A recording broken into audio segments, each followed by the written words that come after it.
Imagine a world where the fate of an entire nation, its government, its people, hung by the thread of a single piece of paper. A speculative frenzy, so intense it threatened to dismantle the very fabric of society. Welcome to London, 1720. The air was thick with whispers of unimaginable wealth, a gold rush unlike any seen before. Everyone, it seemed, was about to get rich. This wasn't about finding treasure in distant lands. It was about a company, a promise, and a dizzying rise in stock prices that captivated every social class from pauper to peer. At its heart was the South Sea Company, born not from trade, but from debt. Britain had just emerged from the costly War of the Spanish Succession. The nation was buried under a mountain of debt, a staggering £30 million. The government desperately needed a way to manage these obligations and restore public credit.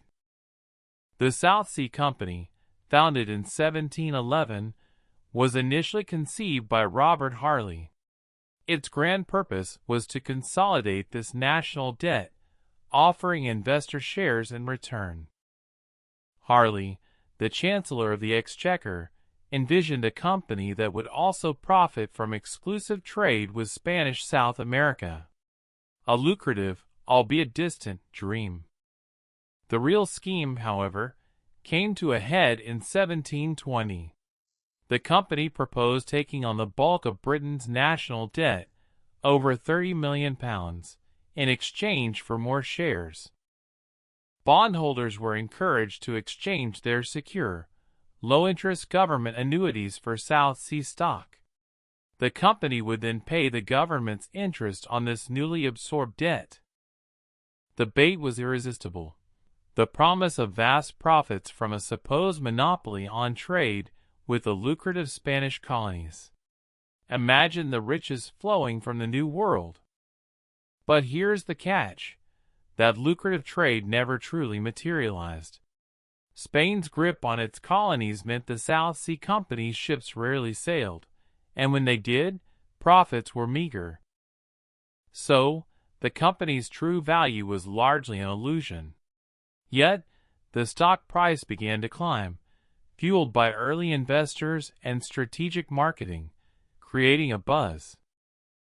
From around £128 per share in January 1720, it crept up. Whispers of vast future dividends spread through London's coffee houses and taverns, igniting interest. By March, the stock hit £330. The public took notice. This wasn't just for the wealthy. Ordinary citizens saw a chance to escape their meager lives. South Sea Company became more than just a stock. It was a phenomenon, a symbol of instant prosperity. You didn't just invest, you joined the movement. Everyone, it seemed, wanted a piece of the action. From the humblest servants to the highest nobility, all were swept up in the intoxicating promise of easy money. Stories circulated of footmen becoming rich overnight, of merchants buying grand estates.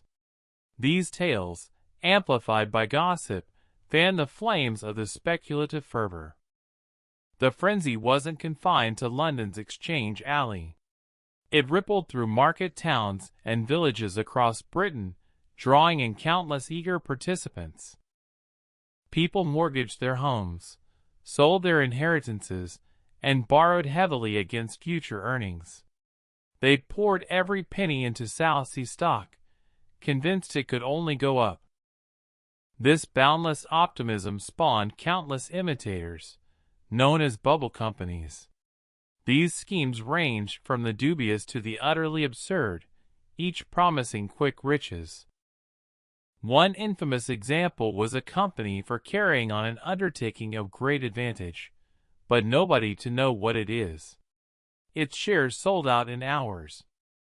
Another proposed making salt water fresh, or for the more effectual destroying of wasps and hornets.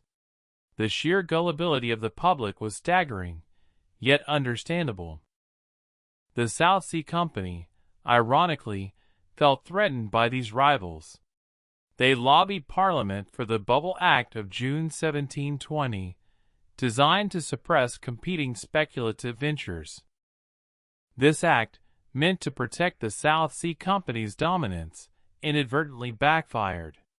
By crushing its competitors, it made South Sea stock seem even safer, even more desirable. The stock price soared, peaking at an astonishing £1,000 per share by August. The company's value had increased tenfold in just 8 months. It seemed unstoppable. Even Sir Isaac Newton, a man of unparalleled intellect, lost a fortune. He famously remarked he could calculate the motions of the heavenly bodies, but not the madness of people. The illusion of perpetual growth was intoxicating. Investors ignored fundamentals, convinced that prices would always climb higher, fueled by an endless supply of new buyers. But the smart money, the insiders, knew better. Quietly, discreetly, directors and well-connected politicians began offloading their shares, cashing out their immense profits. These sales, initially unnoticed, began to create a trickle of doubt. A few whispers turned into a murmur, then a growing chorus of concern among astute observers. The price began to dip, then plunge. The trickle became a flood. Panic set in. The dream of endless wealth transformed into a nightmare of utter financial ruin. By September, the stock plummeted back to £150. Fortunes evaporated in a matter of days. The streets of London, once buzzing with optimism, now echoed with despair. Thousands were ruined. Families lost everything: homes, businesses, savings. Many faced debtor's prison. Some took their own lives, unable to face the devastating losses. The social fabric unraveled. The rich had become richer, but countless ordinary people were left destitute, their trust in the financial system shattered. The political fallout was immense. Public outrage demanded accountability. Accusations of corruption and fraud reached the highest levels of government, threatening to topple the ministry. Robert Walpole, a shrewd politician who had initially warned against the bubble, stepped in to stabilize the crisis. He orchestrated a rescue plan, albeit a painful one. Parliament launched a furious investigation. The directors of the South Sea Company were summoned, their assets seized, their reputations destroyed.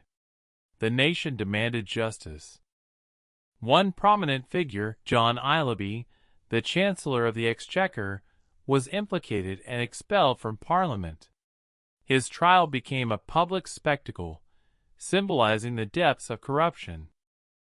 What we do not know with absolute certainty is the full, intricate web of political bribery and backroom deals that lubricated the bubble's initial rise. Historians like John Carswell, 2013, still meticulously debate the precise extent of complicity. Many people believe the South Sea Company was a complete and utter sham from its inception, a pure fraud. But that's not quite right. Myth correction. While the bubble itself was speculative madness, the company did have legitimate, albeit limited, trading ambitions. Its downfall was the speculative frenzy, not solely its original premise, according to Virginia Cowell's 1960 work, The Great Mirror of Folly. The South Sea Bubble left an indelible mark on Britain. It shattered public trust in financial markets and forced the government to rethink its role in regulating commerce. The Bank of England and the East India Company, two more stable institutions, played crucial roles in absorbing some of the South Sea Company's debt, helping to avert total collapse. The event became a cautionary tale, a stark reminder of the dangers of speculative excess and herd mentality, a lesson etched into the nation's collective memory. Yet, similar financial bubbles have recurred throughout history, from tulip mania to dot-com booms. Human nature, it seems, remains eternally susceptible to the siren song of quick riches. The South Sea Bubble wasn't just an economic crisis, it was a profound human drama, exposing the depths of greed and the fragility of financial systems built on trust. It taught us that even the most educated and powerful can fall prey to irrational exuberance, a timeless warning echoing through the centuries. The legacy of 1720 reminds us that while money can build empires, unchecked greed can just as easily bring them crashing down, leaving ruin in its wake. The echoes of that frantic year in London still resonate today, a powerful, sobering reminder that history often rhymes, especially when it comes to human folly. Perhaps the real lesson isn't just about financial prudence, but about the enduring struggle to balance ambition with integrity, a challenge that never truly ends. For more untold stories of how money, power, and human nature shape the rise and fall of nations, be sure to subscribe.